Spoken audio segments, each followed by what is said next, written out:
In this episode, I'd like to talk about putting some cut flowers in a vase. A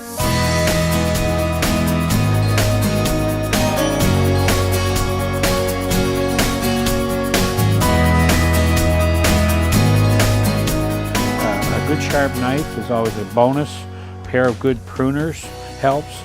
A vase with a not too large of an opening. And I find a little bit of greenery sometimes helps you to space the flowers.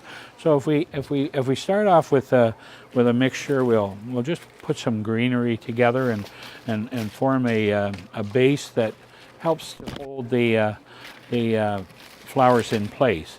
Then, if you were picking them from your garden, or if you're dropping by Scott's Nursery to pick out a nice bouquet to take home to enjoy. It's kind of fun to do a little experimenting. You take some of your flowers that have a significant size. You might decide to work in numbers like threes. They always tend to come out looking a little more natural than being with a group of flowers that fours or twos are a little harder in my eyes to place. So if you take some roses, some lilies, some alstroemeria, and slide them together. I'm a great lover of daisies, so I'm famous for putting a few daisies. A very commonplace flower, but they last well and they make you think of something bright.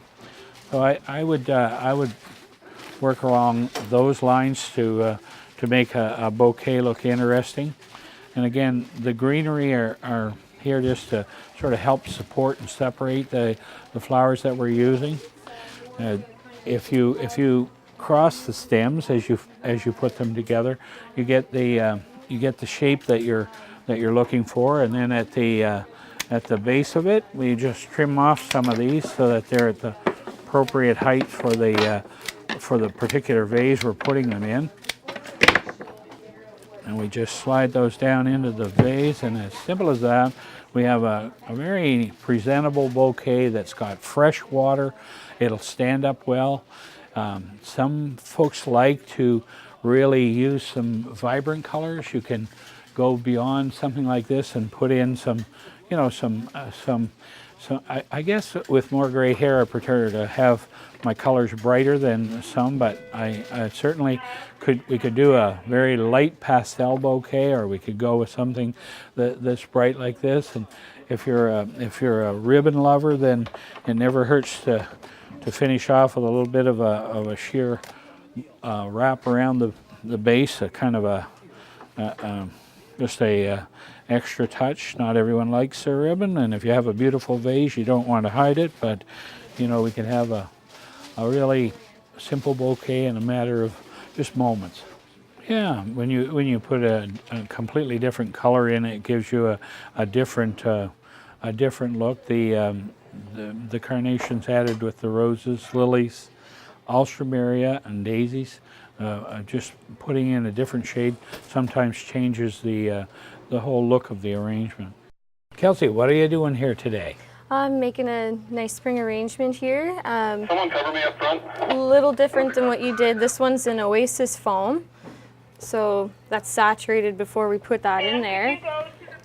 I just put a little bit of greens all around to start, and then I'm going to add some nice spring flowers. This is called a stock flower. It's one of my favorites. It has a nice mild smell. Don't cut off any fingers here. I won't cut off my fingers. Yeah. I'm not as fast as George.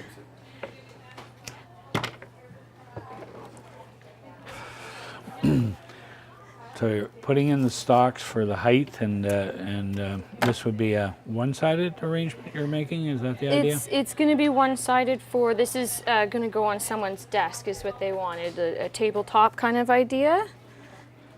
In nice bright spring colors. I thought the dragonfly was a nice thing for spring. And the pastel shades are spring-like colors? Oh yes. And when you do it with the oasis, you want to be kind of sure of where you're putting it in there, because you don't want to keep putting it in and pulling it out, because it creates air pockets in the oasis, and that'll dry everything out a little bit faster. Because these flowers, they'll drink up a lot of water really quick out of this. So when you get this home, you want to make sure it's watered every day. Some of these type of vases, you can hold them in the sink and just add water, and it'll increase the life of the flowers considerably by putting them into a good saturation of water level. Yeah. The gerbs, we put these straws on so the tops don't pop off. Holds the stems rigid so you can get them in the foam, and allows them to stay in place well.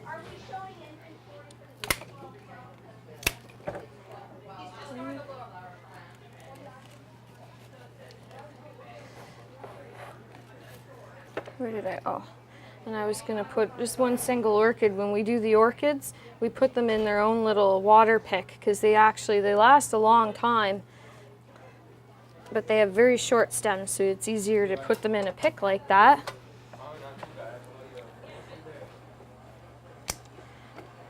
And then I'm just gonna put some smaller little mini carns in just as an accent.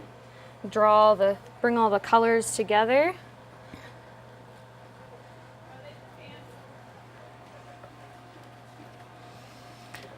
It's rather nice to see the different bright colors coming together. The spring combination adds a lot to a bouquet. Yeah. Miniature carnations, alstroemeria, snapdragon, Gerber daisies, stalks in a container that holds lots of water. It'll be an enjoyable arrangement for someone to receive, and they'll be able to enjoy it for a good time. Here's the two arrangements that we created in this episode. This one's a cut flower bouquet that's placed in water. And how would you describe yours, Kelsey? Will be an oasis foam tabletop arrangement. Right. For yes. spring. And both are, different combinations of bright spring colors combining different textures, and it makes for an interesting arrangement for the center of your table. If you want to learn more about how to put bouquets like these together, then how would you do that, Kelsey? Well, you click on subscribe down below, and you can take a look at different videos that George has been doing. Well, we hope you've learned something today and enjoyed the program, and we hope you will follow us. Kelsey's just trying to put a little sunshine in your day with a beautiful bouquet.